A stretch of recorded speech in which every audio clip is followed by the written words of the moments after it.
All right, so now we're going to do animations. So we're going to go to the animations tab, and I'm just going to highlight these three, click on animations, and look, you have several animations here. You have the entrance, you have emphasis, and you have exit. So entrance, you actually, again, you have more with the downloaded version. But at any rate, we're going to choose fly in. And let me go back and I want to check something. Going back to the animations tab. Let me go to animations options. So you have some options here of the direction of the font. Right now it's coming from the bottom. We could have it coming from whatever left, from bottom left, bottom right. You got a lot of different options here. If you want what animations means is this. Each one of these bullets will come out one by one based on, notice how we have 1, 2, 3. So this one will be first, second, and then third. And make sure this shows on click. On click means you have to click as you're presenting your slide. You have to click to make the animation occur. This is the duration of how long you want it to occur. Or if you want it to come in quicker, you can always like choose a smaller number. Let me go back where I was. Or you can choose a longer, in other words, a longer duration. So a shorter duration or a longer duration. You can delay it as well, but typically I don't use delay. I love using animation. So let's look and see what that looks like. And notice this animation pane has come open, by the way. Let me see something here. It does. I thought it allowed me to slide these up and down. That's interesting. Normally, and I'm thinking in terms of the downloaded version, when the animation pane pops open, you are able to move these, in different places as far as when you want a particular bullet point to come in. But to be honest, typically you want them to come in as you see them. Like this is the first, that's the second one, and that's the third one. As opposed to the third one coming in first and then the first one coming in second. That would be weird. All right, so let's just check it. We got to put it in slideshow to see it happen. And now we're in slideshow. So you can either click with your mouse, which is what I just did.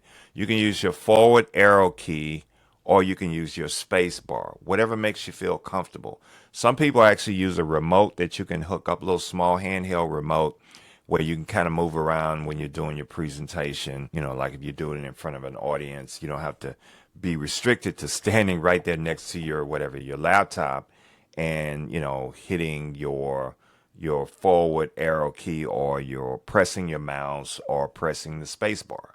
So you have those options as far as making these come out. And if you go one bullet point too far, you can always just hit your backspace or back arrow.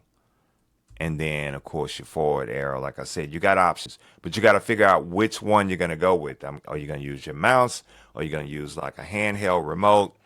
Or you can also click, by the way, again with your mouse. So, or space bar is what I meant to say. So you have those options there as it relates to animation. So it's fairly, like I said, it's not difficult. It's really a lot of fun. PowerPoint, I'm going to hit escape. That's all about creativity. It's really all about creativity when it comes to PowerPoint. But that's really the basics of animation. And I want you to notice something else that I just thought about. So I'm going to click away. I'm not going to click where my bullets are, but I'm just going to click outside. And if I click on animations, notice they're not available. That's because I did not click inside this placeholder. When I click inside the placeholder and you go back to animations, notice now they are available. So that's just something for you to know just in case. I don't want you to panic and think, man, I know I see my numbers, they are applied, the animation is there, but I can't get to my animations when I click on the tab. They're not available. That's because you're not inside the placeholder in order to apply whatever other animations you were trying to apply. So now here's the other thing to note. Notice I chose an animation under interest. You can choose any one of those, or you can choose emphasis. Now, that doesn't mean it's going to come into the slide. That means where that bullet point is, you're going to emphasize whatever it is. Like if you want to use fill color, that's what it's going to do. In other words, it's not going to appear. It'll already be on the slide under emphasis. But the most important thing is never put an exit animation on your bullet points first. Okay. Keyword is first. I don't see an option here. Let me look under. Yeah, I don't see an option. So in the downloaded version of PowerPoint, you have the option of adding a second animation. And I don't see that option here for the, let's go back here, click in here, for the desktop version. Because typically they would have it under this button here, but this only allows you to choose the direction of which your text will come into the slide, depending on which, animation you chose, right? So, but the downloaded version allows you to add a second animation, which is pretty cool. All right, so, but that's the simplicity of adding animation. Like I said, be aware of the fact that you really want to try to stick with the entrance animations and just leave it at that. You really don't have to change the duration unless you're doing something really special. And make sure your start is on click. Make sure it shows on click. The with previous, sometimes you could have something coming in with that particular bullet point, such as something like if you added an image right here. Let's say if we inserted an image, or maybe I can do it for you. I just thought about this. This might be a good practice just for you to know. And I'm going to just insert. I don't want that. No, that's not what I want. Do I want cartoon people, or do I want, where are the cutout people? Yeah. So let's say I wanted to add somebody like a cutout individual. I was trying to find one that's pointing in a certain, yeah, I like this. So I'm going to insert this in just to give you, stop, I don't want it that big. I'm going to make her a little bit smaller. And all I'm doing is dragging her. And notice I went from corner to corner to stretch it out to make it larger, or I can make it smaller. So I'm going to leave her right about, let's say right about there. And I'm going to show you, notice how designer kind of popped out again, by the way. So I'm going to show you, I'm going to add an animation fly in to her. Now, right now she is number 4.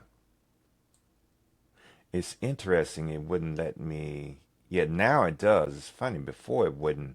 I think because I got something in the way. You can't see what I can see. Like I had my image or my video in the way of myself. So I'm going to drag it in the second position. Right there. And it won't go there. Go. See if I can get it to go there. Looks like it'll go in the first position. That's funny. All right, which is fine. So it's in the first position, and that's fine. That works for me. Now, I'm going to click on the second one. And where is the second one? So that's the picture, and then this is the second one. So let me show you. Right here, notice it says on click. So right now, this comes out first, this comes out second. But if I want this first bullet point to come out with the image, watch this. I'm going to click the drop down and choose with previous. With previous, notice, see both of these numbers are the same now. You see that? So that means both of them are going to come out at the same time. So let's test it. Let's look at it. We're going to put it in slideshow and we're going to click. See, that's what I was talking about. So you can have something like that. I'm going to hit escape. And, again, it's all about being creative and what you are, whatever you're trying to accomplish. Okay. It could be a different image. It doesn't have to be an image of a cutout individual like this.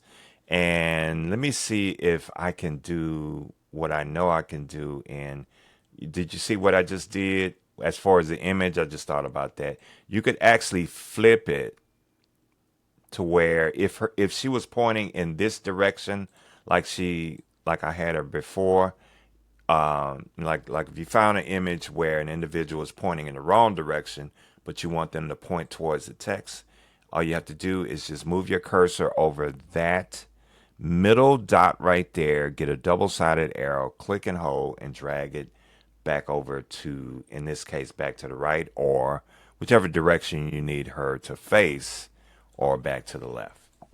So yeah, that's how you do. I like that little. Again, that's just all about being creative. And can you have other images that come in, like with number 2? Can you have another image come in? Yes, you just need to make sure that image doesn't cover this one. You can have another image that comes in for number 3, bullet point number 3, that doesn't cover any of the other images that are already on your slide. So just a nice little trick that you can do when it comes to PowerPoint. It's pretty cool. I love it. Like I said, the possibilities are really endless, but again, it's all about you being creative. So the next thing we'll do is slideshow, and I believe possibly I may do add-ons and show you a few things about add-ons, but not a whole lot. But the simplicity of it, I think you pretty much get it by now. It's not a difficult software application to work with. All right. So I'll see you in the next video.